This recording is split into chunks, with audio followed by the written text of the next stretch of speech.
नमस्कार, मैं हूं राकेश कुमार और आप देखना शुरू कर चुके हैं पंजाबकेसरी.com।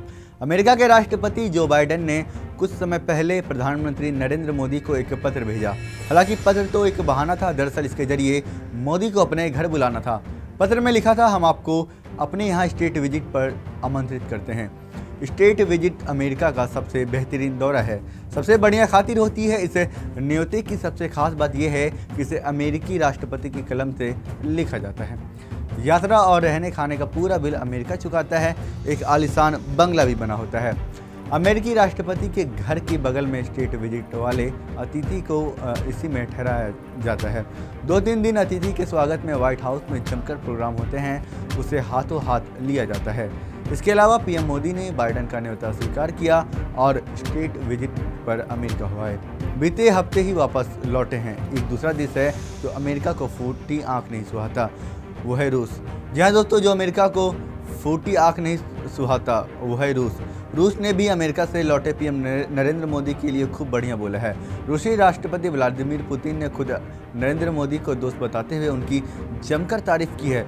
दोस्तों, यह समझने वाली बात है कि यह दोनों ही देश भारत के सगे क्यों बन रहे हैं, जबकि अमेरिका और रसिया एक दूसरे के हमेशा ही कट्टर बने रहे।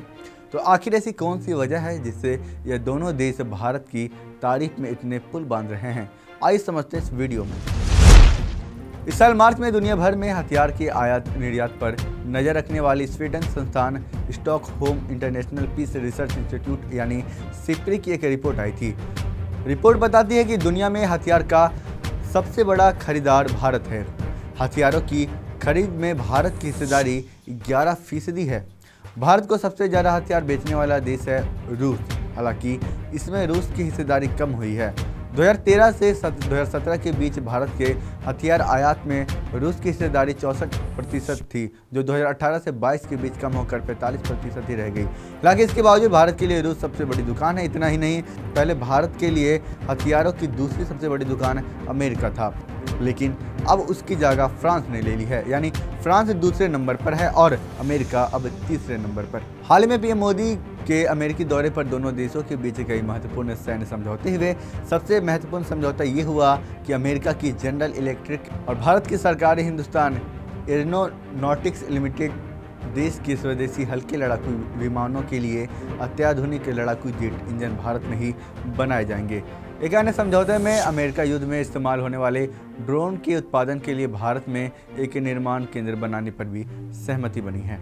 दोस्तों, इसके अलावा आप यह भी समझिए कि यूक्रेन पर हमले के बाद रूस से तेल की खरीद पर अमेरिका समेत कई देश पश्चिमी देशों ने प्रतिबंध लगा दिया था, जो अभी भी जारी है। ये देश रूस से तेल नहीं खरीदते, बल्कि रूस के लिए तेल का सबसे बड़ा मार्केट यूरोप था। ऐसे में प्रतिबंध लगाना रूस के लिए बड़े झटके जैसा था।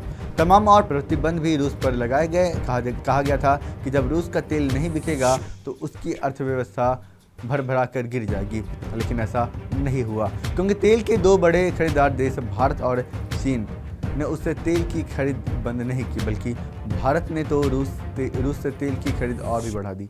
इसके अलावा अब अमेरिका को पाकिस्तान की फिक्र नहीं है। जी हाँ दोस्तों, विदेश मामलों के कुछ जानकारों की माने तो बीते करीब 2 दशक से अमेरिकी सेना अफगानिस्तान में तैनात थी। वो वहाँ तालिबान से जंग लड़ रही थी। तब अमेरिका को पाकिस्तान की मदद की ज़रूरत थी, क्योंकि अफगानिस्तान के ज़्यादातर हिस्से पर तालिबान का कब्जा था और इसी कारण अमेरिका को अफगानिस्तान के करीब एक सुरक्षित इलाके की ज़रूरत रहती थी। अगर अफगानिस्तान से लगे ही 2 ही देश ऐसे हैं जहां अमेरिका के लिए पहुंचना आसान नहीं होता। इनमें एक है पाकिस्तान तो दूसरा है ईरान। यह दोस्तों, ईरान से अमेरिका की बनती नहीं है। ऐसे में उसके लिए केवल पाकिस्तान की ज़मीन ही बचती थी। अमेरिका के पास अफगानिस्तान पहुंचने के लिए जो एकमात्र सुरक्षित ज़मीन का रास्ता था, वो रास्ता पाकिस्तान से होकर जाता था। अब ऐसे में 2 दशक तक अमेरिका के लिए पाकिस्तान का साथ बेहद ज़रूरी बना है और इस वजह से वो भारत के ज़्यादा करीब आने से हिचकता रहा। जानकारों के मुताबिक साल 2021 में अमेरिकी सेना अफगानिस्तान से बाहर आ गई और इसके बाद अमेरिका और पाकिस्तान की उतनी ज़रूरत नहीं थी जितनी पहले थी। कुल मिलाकर अब अमेरिका को पाकिस्तान की नाराज़गी की चिंता नहीं रही और इसलिए वो खुलकर भारत से नज़दीकी बढ़ा रहा है। दोस्तों, इसके अलावा अमेरिका के भारत के करीब आने की एक और वजह है और वो है चीन। यहाँ दोस्तों, रिसर्च फाउंडेशन के कार्यकारी निदेशक ध्रुव जयशंकर का कहना है कि चीन के उदय और उसकी आक्रामकता को लेकर भारत और अमेरिका की समान चिंताएं हैं। चीन को काबू में रखने और उस पर प्रेशर बनाए रखने के लिए दोनों को एक दूसरे की जरूरत है। ध्रुव जयशंकर के मुताबिक इसलिए भी भारत अमेरिका के बीच रिश्ते बेहतर हो रहे हैं और आपसी सहयोग बढ़ रही है। तो दोस्तों, कैसी लगी है तमाम जानकारी हमें कमेंट्स करके ज़रूर बताएं और इस वीडियो को आप ज़्यादा से ज़्यादा लोगों तक शेयर करें। और फिलहाल के लिए मुझे दीजिए इजाज़त। देखते रहिए पंजाब केसरी। धन्यवाद।